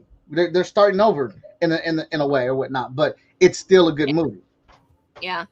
And I mean, we didn't get anything from Marvel until this year. So we had a 2-year Marvel drought. We had all of 2019, 2020, or most of 20 or half 2018, all of 2020, all of 2019, and part of 2020 with nothing. So it was over a year. But anyway. We should get back to this, huh? I'm sorry. I still have more notes. Like, we're at the hour and a half here, so like this is where we would stop normally, where we would try to stop. So, let's see. I'm just gonna skip over all my crappy notes because I have a lot of notes that don't need to matter. But all of a sudden with Taka and Sumi, like, they're walking through the woods and they're arguing about like, Taka's like, Alucard sucks, and Sumi's like, no, he doesn't, he's just lonely, and that conversation was really weird. And I was like, are they doing that thing where they're walking but they know Alucard is listening, so they're like having a staged argument? Seemed like a weird conversation. And let's see, and then we find out at some point in episode 5 or 6 that the only reason we care about the Priory is the corridor underneath, the door underneath. And I have like 5 other places in my notes where it says, ugh, Hector's a moron. It's like it's just never gonna get over how dumb that guy is. And a lot of just how awesome, like Isaac is just like Isaac shows up and he's awesome. Like that's it. He just shows up. He's awesome. He just shows up and be's awesome. That's how it is. And episode 9, I think, Sypha mentions the harvest. Like she's like, it's the harvest. I didn't see it, and I'm like, what the fuck is the harvest? This is the first you've mentioned it. I don't know. Oh, Laura, Julie. I almost called you Lori. Remember the blonde asshole from the last season at the last episode that he comes in and he's like calls Isaac it, and he's like, we're gonna kill it and we're gonna eat it and we're gonna do this to it. And then Isaac's like, yeah, no, you're not, and just fucking kills the shit out of him and all his boys. And there is a point, and I think it's in episode 9, that you see the blonde asshole after he was turned into a night creature, and they see him get killed, and I was like, yeah, he got killed like 3 different times. This is awesome. Because he sucked that much, he deserved to be killed 3 times. I mean, who comes and like who walks up to a stranger and just says, "It, you're an it"? The fuck, right? Ugh. And I have a question about episode 9. We never learned this ever. Why did Lisa go to hell? They talk about it and then they show it. Why did Lisa go to hell? Was she a person that deserved to go to hell? I don't know. Is there a heaven in this universe? I mean, there's a God, but he's not really. They talk about God. They never really show any evidence that God exists in this world. They never really show any evidence that the devil exists either. They mention both. They mention Lucifer and they mention God several times, but they do not ever provide proof. They provide proof via the infinite corridor that hell exists, and we see like they come up on the Dracula and Lisa embracing in that like broken down house. Mm-hmm. But like, why did Lisa go to hell? When she died, she shouldn't have gone to hell. If hell's where bad people go. And Isaac had a conversation with the fly eye dude, the fly eye demon, at an earlier point where he said, what did you do to deserve to go to hell in your life when you were human? And the fly explained all this philosophy crap, and he kind of alluded to the fact that maybe he was Socrates. Did you catch that? Yes. Mm-hmm. Yeah, he alluded to. He said I was a philosopher in Greece a long, long time ago, and they said that the religion was changing. I'm like, is he Socrates? Are they just saying this demon is Socrates? But I don't think Socrates ever gave up his friends. The fly's eyes told Isaac that he betrayed his buddies. So maybe it's not Socrates, but he alluded to the fact that maybe he is. So I was like, that's interesting. That's what I thought. But I still don't know, why did Lisa go to hell? Did she go to hell just because she loved Dracula? Because she married him and she had a baby with him? Like, is that why she is evil? Because I don't feel like that. Like, I need more information on that. Why didn't anybody explain why Lisa went to hell? If we're going with God exists in this universe, then yeah, I mean, maybe that was God just punishing her for being involved with this, literal like night demon, basically. Yeah.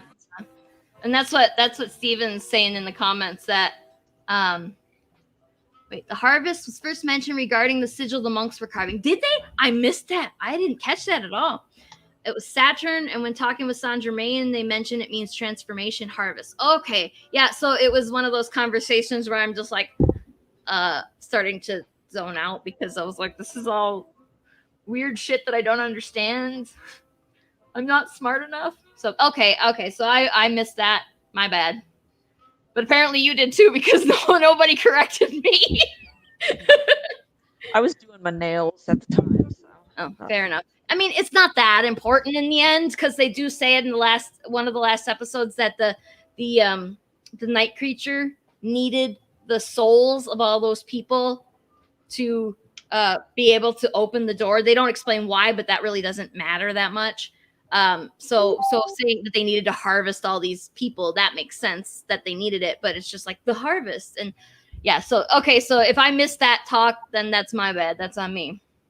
And yeah, and Steven also said that Lisa went to hell because God is trash. They never really got into it on series, but that's what I'm going with. Wow. Because God is trash. That's where we at. I mean, I'm not going to necessarily subscribe to the Christian system of faith, and certainly not these, evangelical right-wing stuff. I'm not on board with that, but I'm not going to go ahead and say things like God is trash, just in case God is real, because I guess I'm agnostic, and I'm like, I don't want to shit on any particular God, just in case that one's the real one. I I'm not love gonna egg on my face. I love to cover my ass motif of it. I mean, I'm not with a lot of these things, but I'm not just going to run off at the mouth. I mean, shit still might pop off. Well, the way I see it is like, if any of those gods didn't do anything to me to affect my life one way or the other. So I'm like, well, you could have given me $8 million, but you also didn't smite me where I stood. So I guess we're even. I'm on neutral ground with all gods, of any gods, real or imagined. I'm on neutral ground. I'm Switzerland. So yeah, but again, like, somebody should have said why the hell Lisa went to hell. Lisa specifically went to hell to drive the story of that whole, because they mentioned the Rebus in one of the later, the second half of the season episodes. They mentioned the Rebus, which is the bringing back two people from hell and then combining them into one body. And that's all stuff that slight spoilers comes into play next season. So we need to know that stuff. So A, they needed Lisa to be in hell for that, and 2, they needed Lisa to be in hell for the reason why Dracula would not want to come back from hell. Because like, Dracula's there, he's with the woman that he loves, he's at peace, and it doesn't seem like it's that bad of a place. It seems a little desolate and broken down, but he's fucking Dracula. Does that matter? So yeah, like, it's fine, right?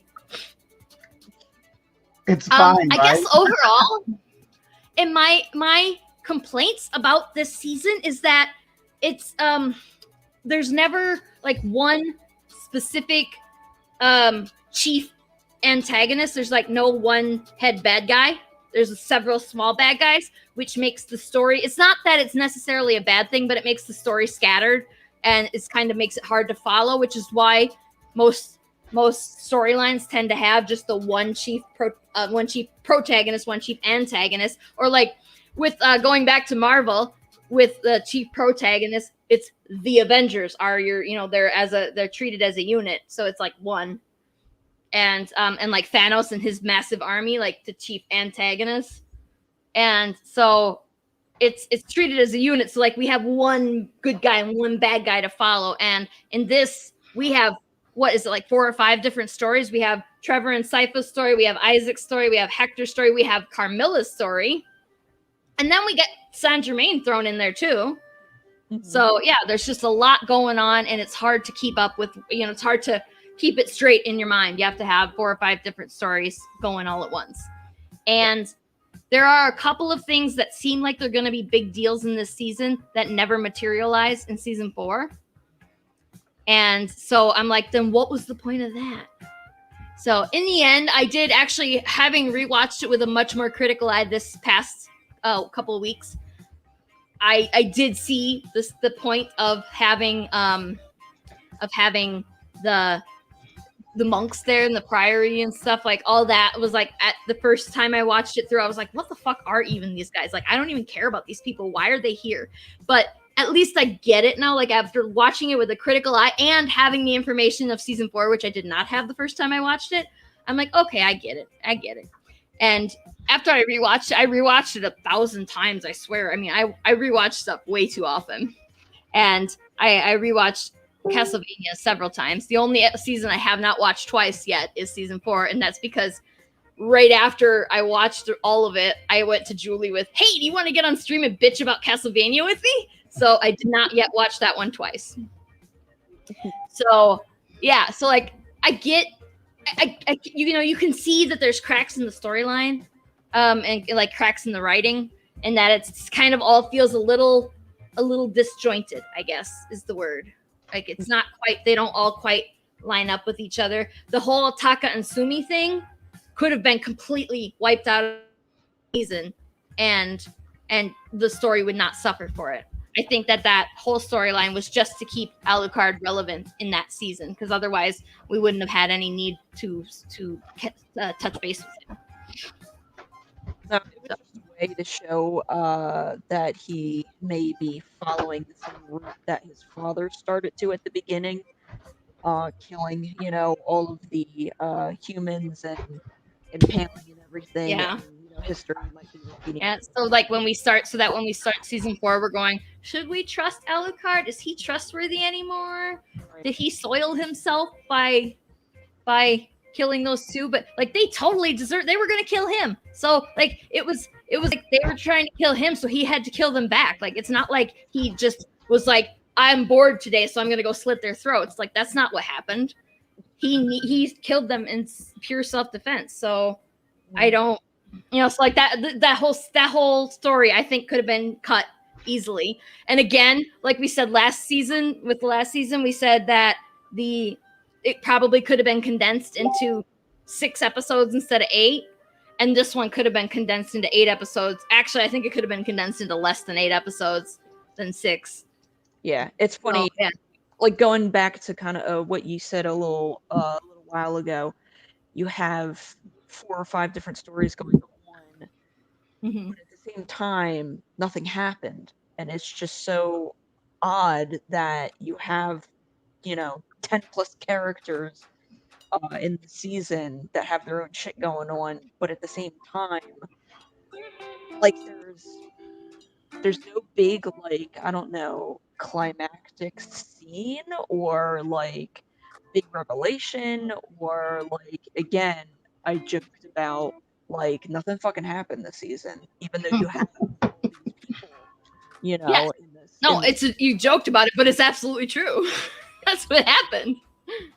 It's a really weird thing, especially rewatching this season. And I made the joke with you a day ago, I really didn't want to watch the season again, but it was easier to watch, especially when I was distracted doing something else. It wasn't as bad. I mean, of the 4 seasons, the season 3 is easily the weakest. Easily. I mean, what? No, I was just saying. While I did enjoy season 3, I kind of got lost in my geekiness for it. I do admit you bring up some valid points, and I will have to concur that season 3 is the weakest out of all 4. Steven said no climax this season. Haven't we kicked on Hector enough? Hey, perfect time. Poor Isaac. And you know what? Now that if we're gonna talk about that, we gotta talk about the fact that Alucard probably didn't get his rocks off either. I mean, he definitely didn't. He definitely didn't. No, I mean, I wouldn't have either. You know what? And I'm actually not surprised. You know what? He probably thought the day was cool and let them in because he wanted to slap skins. It's been what, a year and a few months. He's been locked in the coffin. Then he gets immediately thrown into a death duel with his father, and then that's traumatic, going through that and killing his own dad. Then the 2 people that are on the same level as him, they go off to go slap skins and go on adventures. And then these 2 humble bodies come up here, and vampires are supposed to be all, ooh, whatever. Taka and Sumi are pretty cute too. They're pretty cute. So, he probably was like, maybe I can work my way into this, hypnotize them with my eyes or something eventually. Something to do so I'm not bored. So maybe that's why he trusted him, because his end game was to get him in the bed. That's why he wasn't surprised. That's fair. It could have been. He just laid there like, y'all about damn time. Shit. All right, let's get it cracking. And this is the thing. This is partially a censorship thing, and partially just I'm a woman, so I know what I was looking for in those scenes. Those awkward ass scenes.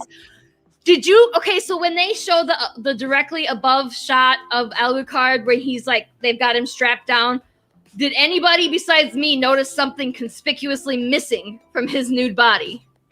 Yeah, but Where was his wiener? What? It was gone. He didn't have a dick. You did see it. He did not have a pecker. Where was it? What's his name? Whatever, the boy. You did see his though in that shot. But, like for a second, we get boobies galore in those the two sex scenes, but we get a very small, like tons of stuff for the guys, but where's the stuff for the ladies? I don't know. Where's the awkward cartoon sex for the ladies?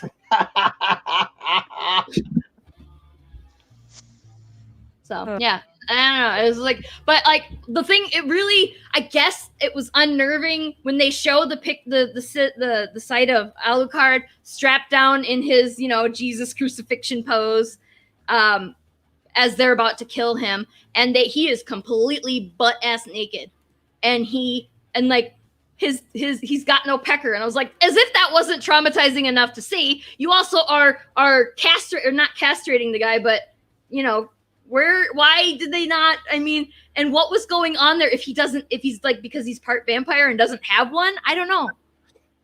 I've never noticed a vampire universe where the male vampires don't have all their parts, but why? I don't know. It just bugs me, and I know it's like I'm being a creeper by pointing out how much it bugs me, but it does, and it's not even about being creepy and pervy. It's about being anatomically incorrect, and that's bugging me. That's just how it is. You could see. And also, didn't we want to see how well hung the vampires were? Because I wanted to know. All right, you're amazing. We go through this whole spiel about how it's just anatomically correct. We need to have it there. It doesn't make any sense. Da da da da da. But how big is he? I mean, is it seriously though? Like, is it the same as guys, like humans, where everybody's a little different, or are they all just like really well gifted, or what's going on? We didn't get to find out. As far as I know, based off of all the vampire films and books that I've read, is that once you get bit, yes, you are part of the undead, but you are gifted below, and so everything moving forward is just great. It's the equivalent exchange. Your soul, good in bed. It just. It happens. Yeah, all the vampire, and I guess we have like Nosferatu to blame for for that falling into the mainstream vampire culture. Mm-hmm. Is either you are a very attractive, lonely loner, like you're alone all the time, and you are very mysterious and you're very sexy, or you are a hideous monster. Do you notice there's no in between for vampires? There's no regular looking vampires. There's no just regular looking guys that are vampires, and there's no regular looking women. They're either fatally attractive or they're monsters. And the monster ones are always men too. Like it's like you can't have an ugly female vampire. I've always been bothered by vampires because I'm like, why? You know why y'all so mad all the time? You know why you're so fucking hungry all the time? Vampires are the sloppiest eaters I've ever seen in my life. You've literally got your mouth around two needle nose holes. All you have to do is suck the blood out, but it's gushing all over your mouth, and you're like, and all this extra. Just drink. Maybe you wouldn't be so angry. Maybe we could actually coexist. Maybe you wouldn't have to drink all my blood. Maybe you can get a shot or two, and I could still live without being a vampire, and we could be cool. Like, hey, my guy, can I get a hit of blood before we go out so I'm good for the night? Oh, yeah. Go ahead. Fuck her up. But you're all, like, devastatingly gorging the blood all over the walls and shit. And it's like, how do you ever get full? How?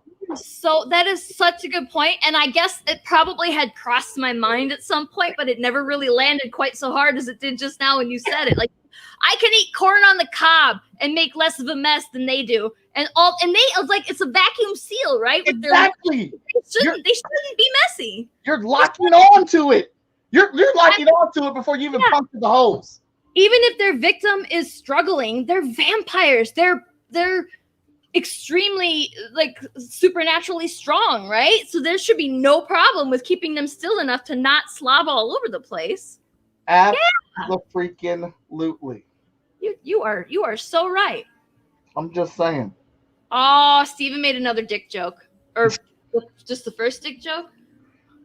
He said Alucard was immortal, right? There was a book about an immortal family, Tuck Everlasting. So we got to pick on Alucard a little. We picked on Hector the whole time, right? So Yeah. I poor mean, Hector. Poor Hector. I want to feel sorry for him, but only because I'm supposed to. And even despite all that, I don't feel sorry for him.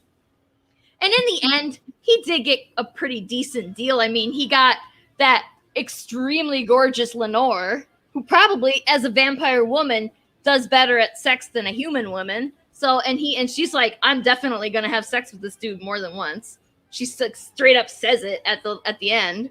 So, and then she said they're giving him a nice house, and he gets to walk around the castle grounds freely. Like, he actually, in the end, didn't get that bad of a deal. So, I don't need to feel sorry for him. Yeah, he got the shit kicked out of him for a while, but like, he kind of deserved that too, because he should have run away as soon as Carmilla was in the house during the day, and Brayla, he should have left, but he was stupid and he didn't. So that's his fault. Brought that shit on himself. right. So, I don't know. Do you guys have any other thoughts? Any parting thoughts about season 3? Let me see. I mean, my one, I just, the inconsistency, the bit of chaos with the lack of, the 5 different stories and the lack of a chief antagonist was my biggest grief. Was really, and then all the nitpicking, and my big number one question is, why did Lisa go to hell? Followed by, why didn't we get to see the road pirate or the demon goat? We should have been able to see them. I'm just saying, you can't mention that shit. Just like Steven said, you can't mention that shit and not show us. That's cruel. I just have a favorite quote from this season. Oh, yay. Favorite quote. Is from episode 7. It's the judge when he says, "What the fuck is toilet paper?" Oh, right. And Saint Germain's like, it's Chinese. I don't have time for this. That was just, like, so random, and because it was like so just it almost sounded like it was the actual like voice actor, like, like, what the fuck is toilet paper? Like, it was so like uncharacteristically. I forgot to look up who the voice actor was because I kept recognizing the voice, and I was like, do I know him from somewhere? Saint Germain is Bill Nye, who's just a vampire in so many different universes, isn't he? Like, he's like one of the big vampire elders in Underworld, and he's the first one to get his head sliced in half. Nope, he's the second to die. The first one to die is the woman whose name I can't remember. Sala even mentions it later in a callback when asked about pages being torn from the book. About toilet paper, yeah. What's toilet paper? And what are toilets, for that matter? Just, did the word toilet exist in the modern sense that we have it now? Probably not. But toilet probably just means a place that you go poop, right? Yeah, I think they still called it like the privy then or something. Yeah, I don't remember. Should be privy paper then, shouldn't it? Yeah, that's true. Privy paper kind of sounds funner. Anyway. So, okay. Yeah. Good deal. I don't have anything else. I think that was all my notes. And if anybody who is watching now or is going to watch later, like, tell me why Lisa went to hell. Was it specifically to drive the story? Because that sucks. If that was the only reason. Like, she needed to do something bad to go to hell. That's what I mean, you should do something bad to go to hell besides just loving somebody. Because that's the reason to go to heaven, not hell. If heaven exists, which we don't even know because we never did. Yeah. We went over time, but I think if you subtract the Marvel stuff, the sideline into the Black Widow movie, I think. Yeah. It completely balances out. You take that out, you're good. Yeah. So we probably hit right on that hour and a half mark there. One of these days, Julie, we're gonna get one of these critical affection episodes down to the hour and a half that I promised you. Pretty close last episode, actually. We weren't that far off this time. And like, yeah, if we take out the Marvel stuff, I think it's about an hour and a half for this time too. So anyway, all right, let's, I guess, wrap it up for the night. So anybody watching or will watch, go, if it's still time, you still got a couple of days as of Monday, July 12th, 2021, to go back Hot Brass Sparrow's Gold. You should do that. and it's really, really fun. If we get to $3,500, I think I still have the picture. If we get to $3,500, we get a kitty sticker. We're gonna get this sticker or this image as a sticker of Mummy Cat. So really cool. And if we did make goals, so you are getting, everybody who backed is getting what they are going to pay for here. So it's, yeah, super exciting. Please go do that. And next week on UHS Presents, we are going to have Daniel Calvin and Danny J. Quick talking about Kickstarters. Ooh. Yeah, do they have the same Kickstarter out, or is it two separate Kickstarters that I don't remember? I'm Two so bad. Danny Quick has Ace Blade, which is funded. And they're trying to hit their first stretch goal. They're at 7,000 something right now, and they're trying to hit 10K to hit their first stretch goal. Daniel is doing American Dreams, which is funny because both their Kickstarters are for issue 5 of their books, but they're different books. Yeah, I had stuff written down for that. Like I was like, I have been having memory problems lately. Like Lori and me are like trying to armchair diagnose me. Like sitting over here like, well, what did you start taking did you start taking a new medication when this happened? Because I'm sick everywhere. So I have all the medications. And so it's trying to figure out which one's making me forgetful. So I'm just writing so many notes, and I wrote it down, and then I wrote it in Google Docs, and that was my mistake because I accidentally deleted it all. I understand. It happens, right? Yeah. Anyway, so go back, Hot Brass Sparrows Gold. Join us next week at the same bet time, same bet channel, and we're going to talk to the two Daniels, and I hope that everybody, especially Steven, has a wonderful evening, and we'll see you next week. Bye, everybody. Bye.